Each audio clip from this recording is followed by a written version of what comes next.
Please listen carefully. Oi, eu sou Guilherme Lugulo e esse é o podcast Eu, Ator.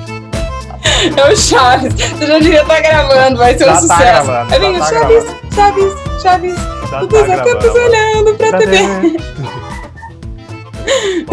Oi, o episódio já vai começar, mas antes eu queria te dar um recado. Você agora pode ser um apoiador desse podcast. Que tal juntar forças com a arte e colaborar? O link está na descrição e tem PicPay, Pix, transferência bancária, o que você preferir. Seja um apoiador dessa ideia. Agora vamos ao episódio de hoje. Bom, eu só tenho a agradecer por você ter aceitado o meu convite de bater esse papo aqui no Eu Ator. Lana Rhodes, que prazer enorme bater esse papo com você. Eu tenho certeza que sua história vai incentivar muitos dos jovens que assistem e escutam o podcast. Eu já queria começar perguntando o seguinte: como é que é uma jovem de 12 anos de idade tendo sua carteira assinada para trabalhar profissionalmente? Ai, amigo, eu não tinha ideia do que era. Eu não sabia o que era aquilo como ofício. Eu só achava aquilo muito legal, entendeu? Eu só ia e fazia tudo que eu fazia em casa sem receber por isso, na frente de um monte de gente que eu admirava, com uma pessoa que eu também admirava muito. Aliás, não uma, várias pessoas que eu admirava muito. Então eu não tinha ideia do que era o ofício quando eu entrei com 12 anos para fazer. Eu tinha ideia do que era os meus sonhos, né, os meus desejos que eu queria para o meu futuro, mas não era ofício para mim, era diversão. Era bonitinho até, era muito ingênuo, sabe? Mas e como é que surgiu esse convite? Foi um convite ou você fez teste? Como é que foi? Foi de mandar cartinha mesmo? Para quem não está entendendo nada, a Lana foi paquita. Então ela trabalhou durante anos com a Xuxa. Então, para quem tinha alguma dúvida do que a gente estava falando, que eu simplesmente fiz uma pergunta: carteira assinada aonde, né? Simplesmente com a rainha dos baixinhos. O primeiro carimbo na carteira de trabalho, a Xuxa que deu beijinho para assinar, né, praticamente. Foi mesmo, mas foi um sonho de infância mesmo, de criança. Eu não tinha ideia do que estava acontecendo, entendeu? Eu não tinha ideia do quanto aquilo era até grave, porque a gente realmente trabalhava bastante. Foi só realização de um monte de sonhos. Assim, eu, uma menina do interior do Paraná, eu mandei uma cartinha entre 8.500 cartinhas. Nossa. E aí, dessas 8.500 cartinhas, a minha história ainda é bizarra, porque minha carta chegou atrasado. A gente era muito humilde, a gente não sabia muito bem o que tinha que escrever na carta. A gente escreveu Planeta Xuxa. A gente não escreveu que era para o concurso. É tão curioso que eu conheço a produtora, Mariana, que foi quem achou a minha cartinha no meio das cartinhas do programa, assim. Gente, era para ser mesmo, né?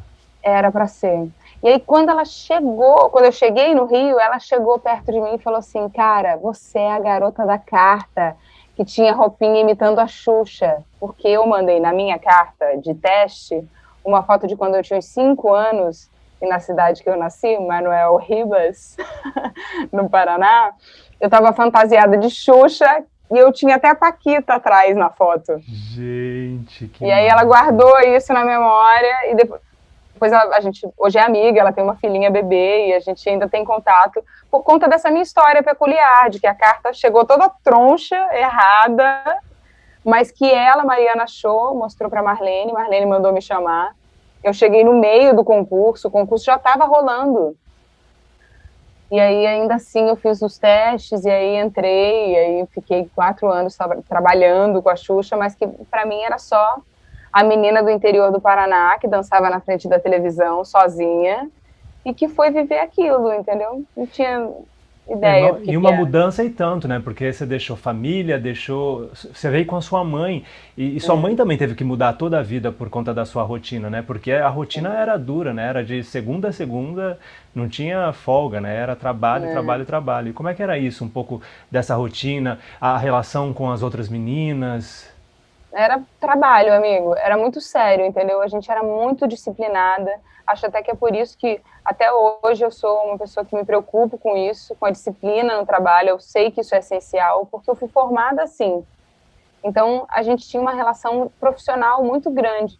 A gente se encontrava em prol de aprender durante 6 horas mais de 100 coreografias que a Xuxa teve ao longo de toda a história dela e que a gente chegou e a gente tinha que saber, porque começava a tocar a música e a gente tinha que ir para trás dela e dançar aquela coreografia que as pessoas conheciam há 30 anos, 20 anos, sei lá, entendeu?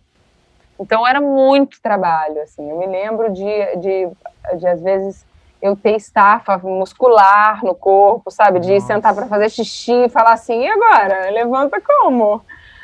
Caramba. Porque não tinha força na perna para levantar, sabe?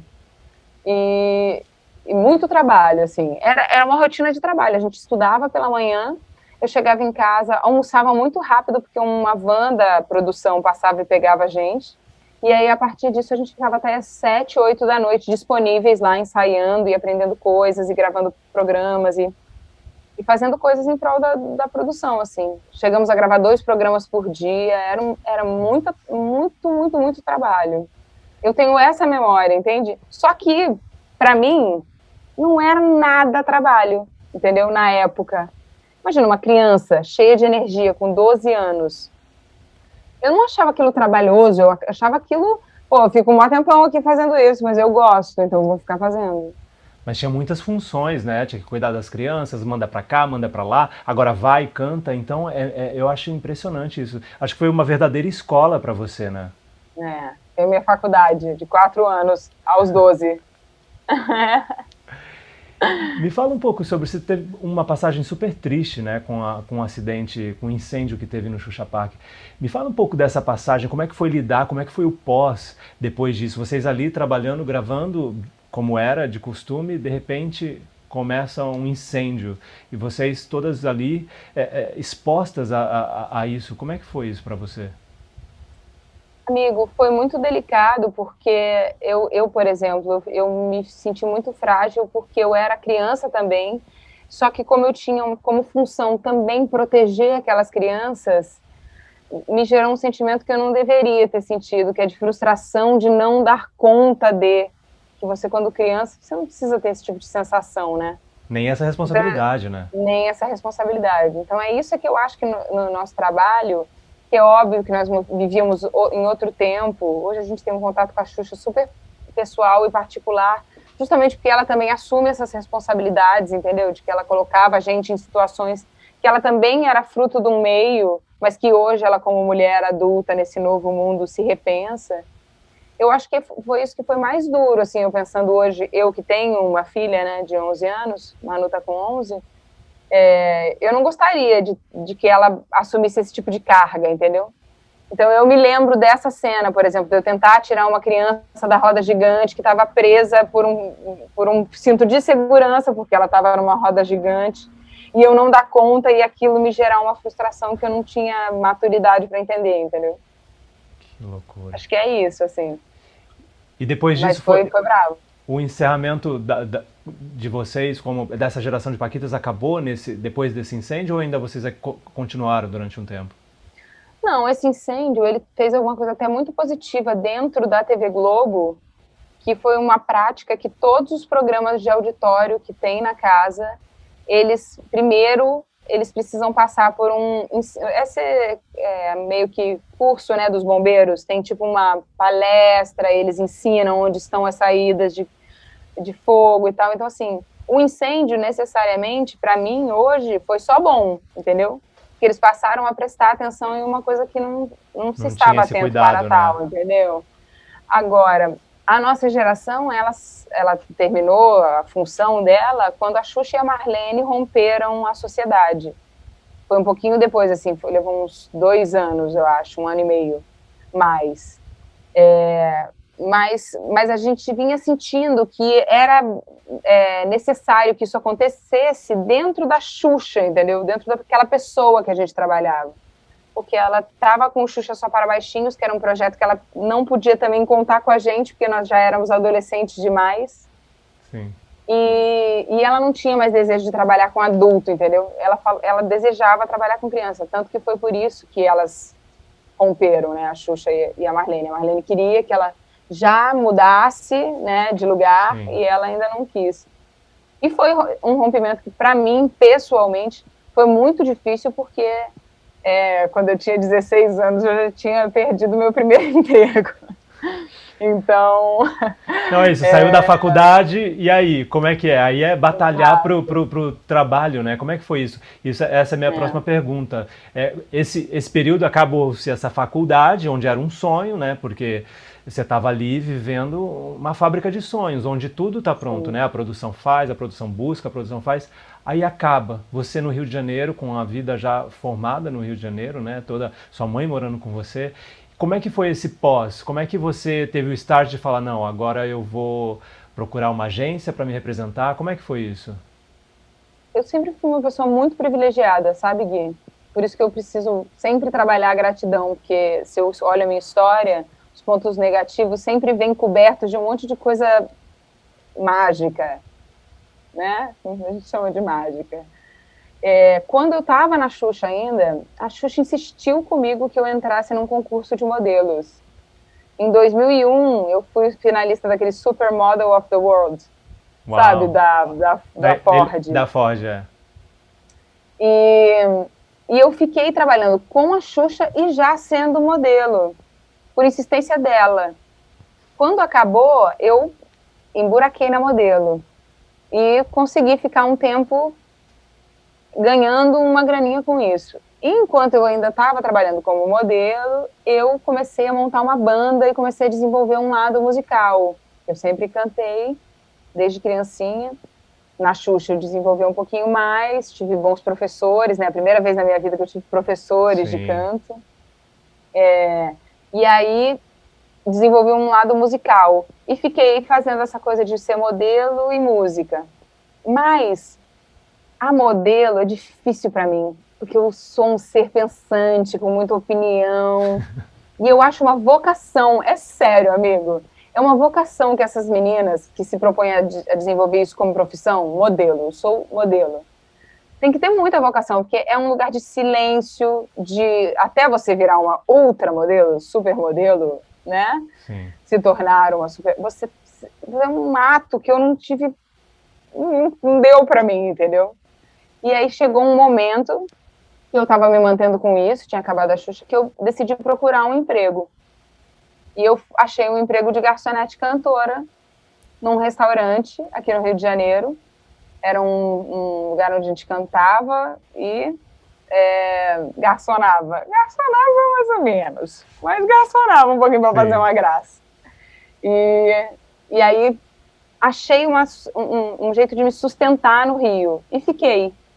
Foi a hora que eu conversei com a minha mãe e aí a gente entrou nesse consenso de não vamos voltar para Curitiba, vamos ficar aqui. Ela também estava muito adaptada aqui, minha mãe é professora, então aqui no Rio ela conseguiu uma escola, começou a dar umas aulinhas, então encontrou a felicidade no Rio e ficamos, entendeu? Foi nesse momento que eu decidi ficar, foi quando eu encontrei um caminho profissional. Então dá para cantar no restaurante, dá para ir até a oportunidade da televisão ou né, uma coisa maior acontecer. E aí você ficou muitos anos na Record trabalhando, né? Você foi contratada da Record durante muito tempo. Me fala um pouco dessa experiência, porque aí da Paquita à atriz, como é que foi esse caminho e essa adaptação? Você fez Rebelde, a Vicky de Rebelde, que foi super, né, comentada. A Becky. Nossa. Então, você foi tinha a Vicky também, mas tinha Vicky. Eu não sei de onde eu tirei Vicky. Você foi a Becky de Rebelde e foi um super sucesso, ficou super marcado esse personagem. Até hoje as pessoas te seguem, né, nas suas redes por conta da Becky. Me fala dessa sua adaptação para fazer teledramaturgia. Amigo, sempre fui uma artista multifacetada, assim, e com muito orgulho. Nunca tive dúvida nem medo de dizer eu canto, danço, sapateio, inclusive pela minha formação dos 12 aos 16, que era disso. Sim. E como eu tinha já uma vocação para o canto, porque às vezes a pessoa também fica 4 anos estudando música e não consegue desenvolver. Eu tinha um pouquinho de talento nesse sentido, então eu desenvolvi isso e virei uma artista muito facetada. Só para comentar, que assim, é porque tem muita história. Eu, nesse caminho do bar, restaurante para Record, eu fiz o Ídolos. O programa, sim, o programa reality show. Reality show. Eu me jogava, sempre fui a pessoa que se joga. Mudaram as estações, nada mudou, mas eu sei que alguma coisa aconteceu. Tá tudo assim, tão diferente. Se lembra quando a gente chegou um dia a acreditar? E aí eu fiz esse Ídolos e um produtor de elenco da Record, que eu tinha deixado... Quando acabou assim a Xuxa, eu tinha convicção das minhas vocações. Então eu fiz teste em todas as emissoras, montei minha banda, fiz showzinho para a galera entender que eu estava disponível para trabalhar. Então eu tinha deixado um teste na Record e entrei no Ídolos, no SBT. Teve um ano que eu fiz Globo, Record e SBT. É isso, trabalhar, né, meu amor? E o produtor de elenco da Record precisava de uma atriz que cantasse para um personagem de uma novela chamada Alta Estação, na Record. Foi a hora que eu entrei na Record. Ele me viu no Ídolos e falou, essa menina tem um teste lá, menino. Vamos chamar ela. Me chamaram. E eu fiquei 8 anos na Record, trabalhando bastante. Fiz muitas novelas lá. Tive o privilégio de ter minha filha enquanto estava contratada na Record. Eu chamo isso de privilégio. Esse podcast chama Eu Ator, então vocês entendem do que eu estou dizendo. E fiz a Beck, que foi a personagem da minha vida, porque foi a personagem que foi escrita para mim. Isso é que é o mais legal dessa personagem. Eu já tinha trabalhado com a autora nessa minha primeira novela, em Alta Estação, e aí ela pediu para um autor colaborador dela escrever essa personagem para mim. E aí eu me deleitei, né? E aí a gente se deleitando, as pessoas curtem pra caramba. E tem uma goteira no teto da cozinha, aí o Vicente botou um balde. Eu avisei pra ele antes dele ir pro colégio que alguém ia tropeçar e cair. Eu tropecei mesmo, porque eu tava lavando louça, minha mão tava cheia de sabão e o Tadeu não conta. Nada como oportunidade, né, Lana? Eu acho que a oportunidade faz toda a diferença. Porque o talento tá aí, mas se você não tem a oportunidade de mostrar o que você é capaz... não tem exposição, né, suficiente. Me fala um pouco sobre essa segurança de ter um contrato longo, né, porque 8 anos de Record é o sonho de todo ator, né, ter 8 anos de um contrato onde você está ali durante 8 anos, você sabe, ufa, que alívio, porque o tempo inteiro a gente está assim, esse mês eu tenho, mês que vem eu não tenho, trabalho 3 meses, trabalho 2 meses, como é que é isso, essa estabilidade, como é que você lida, porque quando tem, aí você teve esse período, você teve Globo durante 4 anos, depois um período sem um contrato longo, e aí depois Record durante 8 anos, e depois sem Record, como é que é isso, para lidar com esse entre safras? Olha, amigo, eu queria ter sabedoria na juventude para ter administrado melhor essa condição. Eu me lembro que quando eu estava em Alta Estação, eu trabalhei com o João Vitti, que é um ator mais experiente. E na época já teve aqui no podcast, aliás. É mesmo? É, João Vitti, maravilhoso. Então, o João, eu me lembro da gente estar, eu tinha 20 anos, e a gente estava sentados almoçando, e ele falou isso para mim. Ele falou, eu moro em Botafogo, num apartamento muito bacaninha, com uma área verde do meu lado. Eu pego o ônibus para vir para essa emissora. Eu não deito e nunca mais deitarei no fato de estar contratado. E quem me dera, na época, ter escutado isso com a sabedoria que eu tenho hoje, entendeu? Porque eu tive essa oportunidade, eu me deleitei, fui muito feliz, aproveitei, viajei bastante, bebi muito vinho caro, tive a minha filha, que foi mesmo um deleite, né, de estar contratada. Claro. Mas se eu tivesse a maturidade que eu tenho hoje naquela época, eu teria pensado com mais sabedoria com relação ao não futuro, né? A não possibilidade de prever que você vai ou não estar contratado daqui a 5 anos, sabe?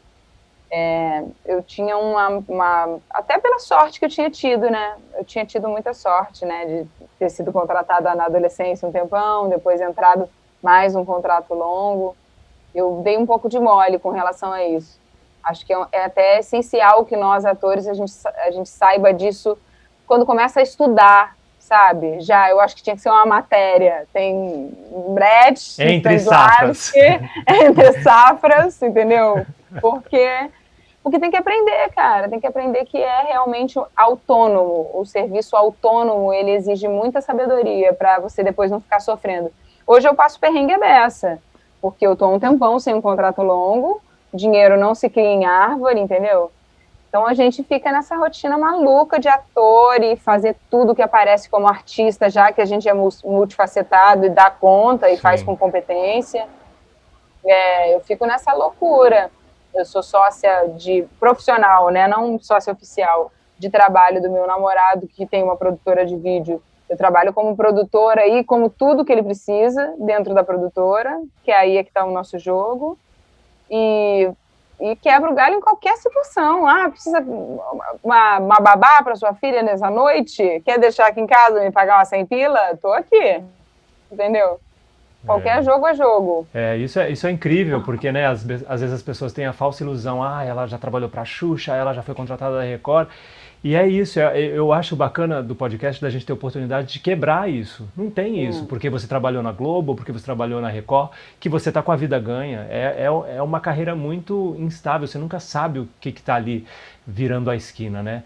Eu queria agora tocar num assunto interessante que, pesquisando sobre você, eu coloquei Lana Rhoades, como sempre, coloquei no YouTube, que eu gosto de ver entrevistas passadas. Quem disse que eu achava alguma coisa com Lana Rhoades que eu conheço?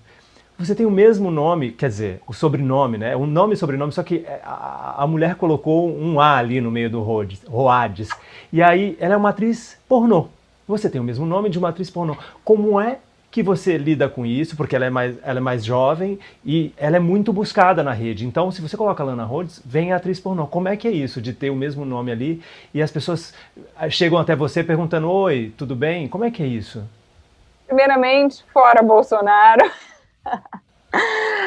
Segundamente, ela que me imitou, tá? Eu apareci antes, eu trabalho nessa profissão há muitos anos, tá? Essa profissão aqui, um pouco menos, assim, divulgada, a parte pornográfica. Menos procurada, né? Menos procurada nas plataformas de search. Olha, amigo, eu tenho, assim... Eu escutei um amigo dizer hoje uma frase muito válida, que ele disse assim, a gente morre e renasce todos os dias. Eu definitivamente, por conta dessa moça, que chama Lana Rhoades, e por conta de pequenos detalhes da minha vida, eu vou mudar de nome. É um anúncio aqui no seu podcast. Uhul! Furo de nota aqui. Furo de nota. Eu vou mudar de nome. A gente ainda está pensando, porque tem que ser uma coisa que também não me agrida, né? Tipo assim, mas tem que estar confortável, muito grave. Né? Mas é muito grave no sentido de coisas delicadas. Tipo, o meu sogro, quando o meu namorado fala assim, pai, eu tô namorando uma menina, o nome dela é Lana Rhoades.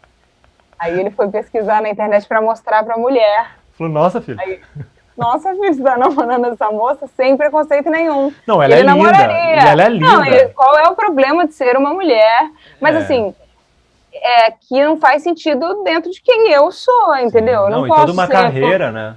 Exato, e assim, eu não posso ser colocada nesse lugar, principalmente porque a plateia, ela consome o que ela conhece.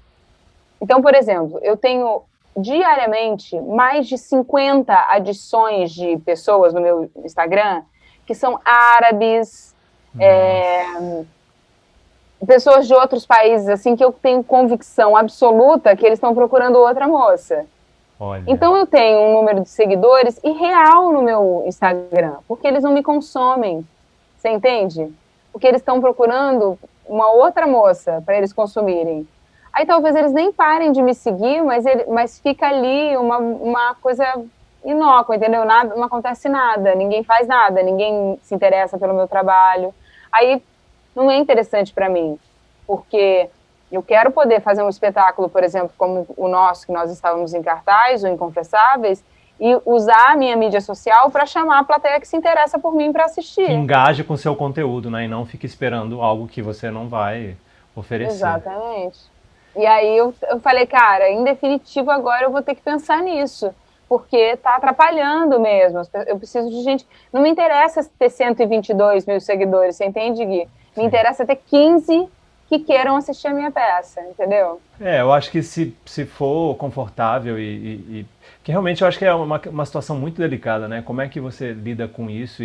Porque pode te atrapalhar. De repente um produtor de elenco tá ali fazendo um search rápido e não digita direito. É isso, você acaba caindo. Aí você fala, mas não, essa é a Lana. E como é que eu acho? Eu tive dificuldade no YouTube de achar suas entrevistas, vídeos. E eu acho que é um problema isso, porque hoje em dia tudo é digital, né? Então, tem que estar ali, eu acho que já vem. No Google até vem, no Google, quando eu coloquei, vem o seu nome ali certinho por causa do. Mas quando as pessoas escrevem errado, acaba. Porque eu acho que as pessoas marcam ela com o nome errado também. Não enxerga esse A. E aí acaba caindo em você. Mas enfim, tomara que você resolva isso o mais rápido possível. E que você seja feliz com um novo nome, não sei como é que vai ser isso, essa mudança. Eu não sei como é que eu vou fazer ainda não, mas eu vou fazer. Mas é um plano, né? É interessante. É um plano real. E assim, Gui, eu tive, nos últimos 2 anos, acho que todos nós passamos dentro da pandemia por transformações muito, assim, sólidas, né? Que solidificam coisas novas na gente e pra gente. E eu estou num momento de transformação muito grande mesmo, principalmente pela minha artista, que está muito diferente. Meus conceitos artísticos mudaram muito depois que eu fiz um espetáculo que você sabe que eu fiz, que é o Macunaíma. Sim, com Bia Lessa. Essa era a minha próxima pergunta. Não acredito. Como é Lana pós-Macunaíma? Porque eu sou seu amigo pessoal e sei da sua grande transformação e o que esse espetáculo te trouxe. E era exatamente essa minha próxima pergunta. Essa Lana pós-Macunaíma, como é que um processo pode mexer? Porque foram muitos meses, né, de ensaio e de preparação com a Bia Lessa. Me fala um pouco desse processo e o porquê dessa transformação que mexeu tanto com você. Olha, amigo, quando a gente conhece o ser humano através de um escritor como esse homem que escreveu esse livro, que fala das pessoas, do brasileiro, como seres realmente que têm um pouquinho de um caráter um pouco duvidoso, sabe?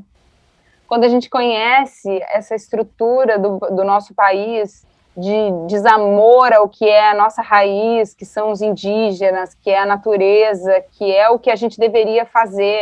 A gente deveria falar tupi, a gente não deveria falar português, entendeu? Nós não somos um país português, nós não somos habitados por portugueses e espanhóis. Tem 1 milhão de africanos que vieram, milhões de africanos que vieram nesses navios junto com esses portugueses, com esses espanhóis. Então, o Macunaíma é um livro que ele me ensinou o que é a realidade do nosso país nesse sentido, o quanto nós somos cegos, ficamos cegos por tanto tempo com relação ao que é realmente essencial, entendeu? Bens essenciais da vida, sabe?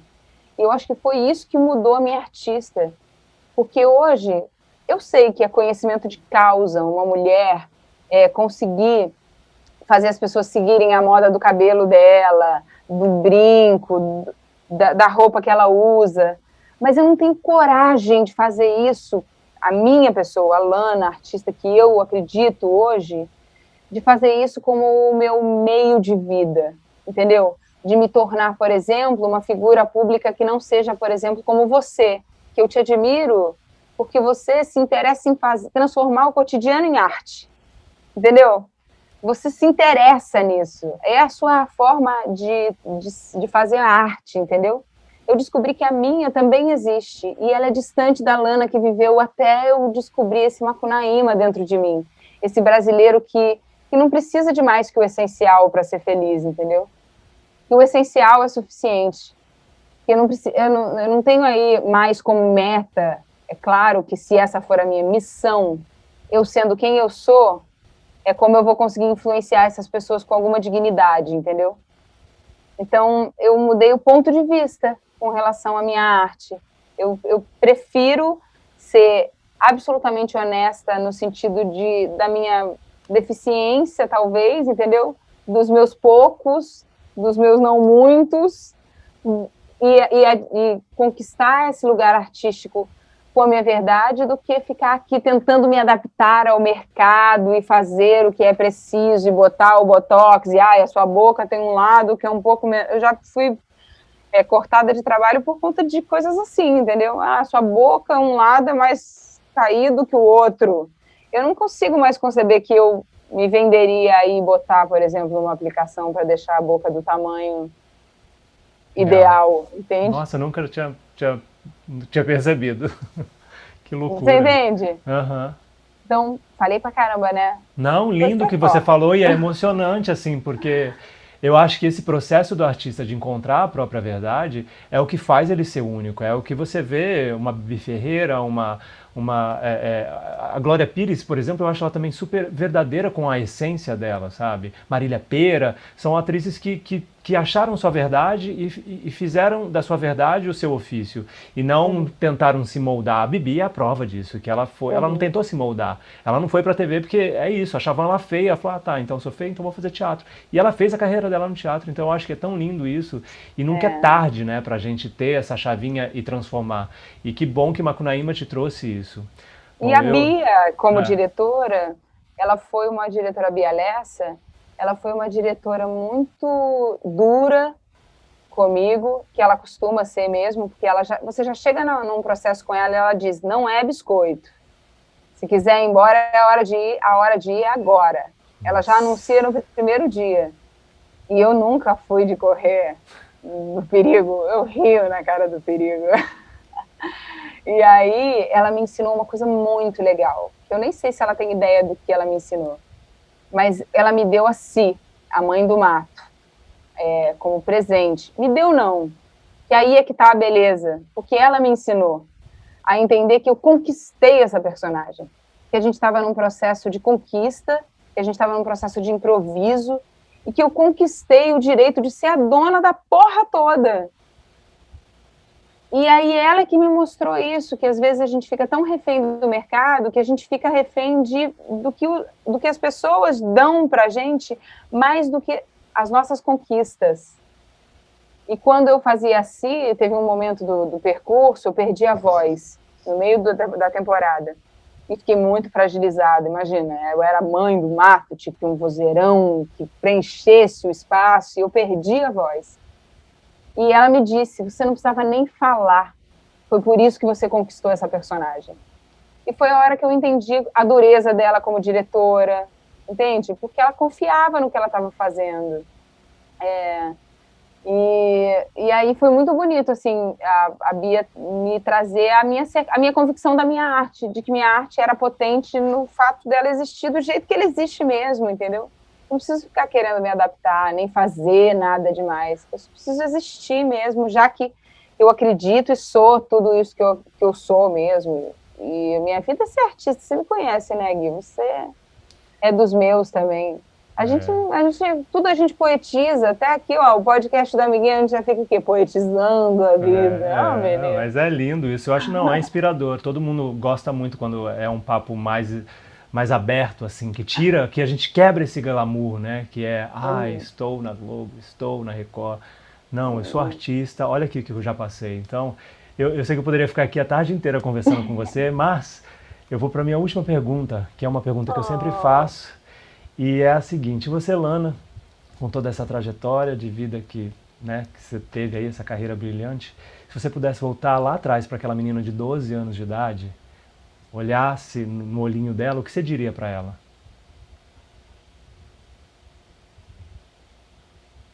Teatro. Eu diria só essa palavra no ouvido dela. Eu acredito mesmo que nós, artistas, a gente precisa passar pelo teatro.